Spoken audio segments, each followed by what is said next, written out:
మీరు మీరిచ్చే ప్రతి కామెంట్ కూడా చంద్రబాబు వద్ద ఉన్న అత్యంత సన్నిహితులు, సిట్ విచారణ అధికారుల దగ్గర ఉన్న వాళ్ళు కామెంట్లు చదివేలా చేస్తా, జగన్మోహన్ రెడ్డి సన్నిహితులు కూడా ఈ కామెంట్ చదివేలా చేస్తా. జగన్ దగ్గర ఉండేవాళ్ళు నా ఉద్దేశం. ఆ ముగ్గురితో కూడా మనకు సత్సంబంధాలు ఉన్నాయి అందరితో కూడా.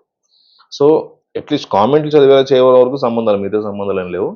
సో మీరు బాధ్యతాయుతంగా కామెంట్ చేయండి. ఏపీ లిక్కర్ స్కామ్లో అసలు స్కామ్ నిజమా అబద్ధమా? వైసీపీ అబద్ధం అంటుంది, టీడీపీ నిజం అంటుంది, సిట్ అధికారులు నిజం అంటున్నారు. ఈ స్కామ్ జరిగింది లేదా జరగలేదు సింపుల్ గా ఒక కామెంట్ చేసింది. వైసీపీ హయాం నాటి వేల కోట్ల విలువైన మద్యం కుంభకోణంలో బిగ్ బాస్ ఎవరో తేలిపోయింది. అంతిమ లబ్ధిదారు అప్పటి సీఎం జగన్ సిట్ దర్యాప్తులో స్పష్టమైంది.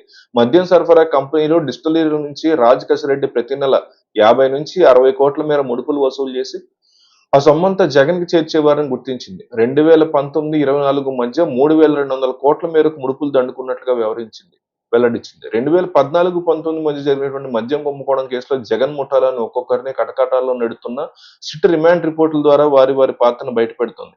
ఈ కేసులో ప్రధాన నిందితుడు రాజ్ కసిరెడ్డి ప్రతినిధిగా ముడుపుల వసూలు నెట్వర్క్ లో కీలక పాత్ర పోషించిన బూనెడ్డి చాణిక్య అలియాస్ ప్రకాష్ అరెస్ట్ సందర్భంగా కోర్టుకు సమర్పించిన రిమాండ్ రిపోర్ట్ లో కీలక అంశాలు ప్రస్తావించింది. మద్యం మూలధర మీద 20% మేర ముడుపులు దండుకున్నట్లు సిట్ తేల్చింది. ఈ కేసులో A6 గా ఉన్నటువంటి ఎస్పీవై ఆగ్రో ఇండస్ట్రీస్ యజమాని సజ్జల శ్రీధర్ రెడ్డి 2019లో హైదరాబాద్ లో డిస్టిలరీల యజమానులతో ఒక సమావేశం నిర్వహించారు. ముడుపులు చెల్లించే కంపెనీలకే మద్యం సరఫరా ఆర్డర్లు ఇస్తామంటే కాదంటే నష్టపోతామని బెదిరించారు. పలు డిస్టిలరీల ప్రతినిధులు మూలధనం మీద 12% ముడుపులు చెల్లించేందుకు తొలుత అంగీకరించినప్పటికీ ఆ తర్వాత కొద్ది రోజులకే ఆ మొత్తాన్ని 20% పెంచేసినట్టు సిట్ తెలిపింది.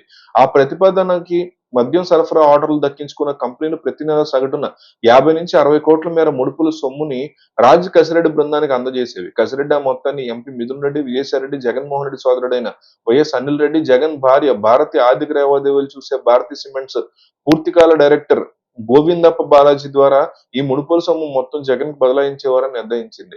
నంద్యాలలోని ఎస్పీవై ఆగ్రో ఇండస్ట్రీస్ లో తయారైనటువంటి మద్యం బాంట్లకు విపరీతంగా సరఫరా ఆర్డర్లు ఇచ్చారని Chanakya alias Prakash remand report లో సిట్ తేల్చింది. ఆ డిజిటల్ బ్యాంకు లావాదేవీల విశ్లేషణలో Sun Hook Labs, Raj Kasireddy బినామీ సంస్థ Dekart Logistics, SPY Agro Industries మధ్య 60 కోట్ల మేర రూపాయల రూటింగ్ జరిగినట్టు గుర్తించింది. 2021 అక్టోబర్ 3న డీకాట్ లాజిస్టిక్స్ బ్యాంక్ ఖాతా నుంచి పెద్దిరెడ్డి మిథున్ రెడ్డికి చెందినటువంటి పిఎల్ఆర్ ప్రాజెక్ట్స్ ఖాతాలో 5 కోట్లు జమ అయ్యాయి. ఈ లావాదేవీలు జరిగినటువంటి తీరు చూస్తుంటే ఇది భారీ అక్రమ చెల్లింపుల్లో భాగమా లేక క్విడ్ ప్రోకోనా అనే అనుమానాలు కలుగుతున్నట్టు సిట్ పేర్కొంది. అదాన్ డిస్టిలరీస్ రాజ్ కసిరెడ్డి, విజయసాయిరెడ్డిలేనని ప్రకాష్ రిమాండ్ రిపోర్ట్ లో సిట్ తేల్చి చెప్పింది.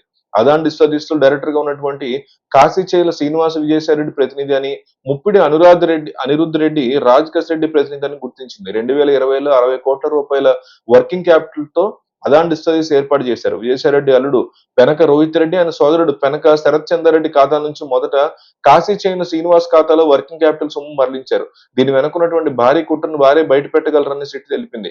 అదాన్ డిస్టిలరీస్ 2020 మే నుంచి 2022 డిసెంబర్ 3 732 కోట్లు రాజ్ కసిరెడ్డి ఆధీనంలోని లీలా డిస్టిలరీస్ 2020 జూన్ నుంచి 2024 మార్చి మధ్య 3 ఏళ్లలో 454 కోట్ల మేర వ్యాపారం చేసిందని వివరించారు.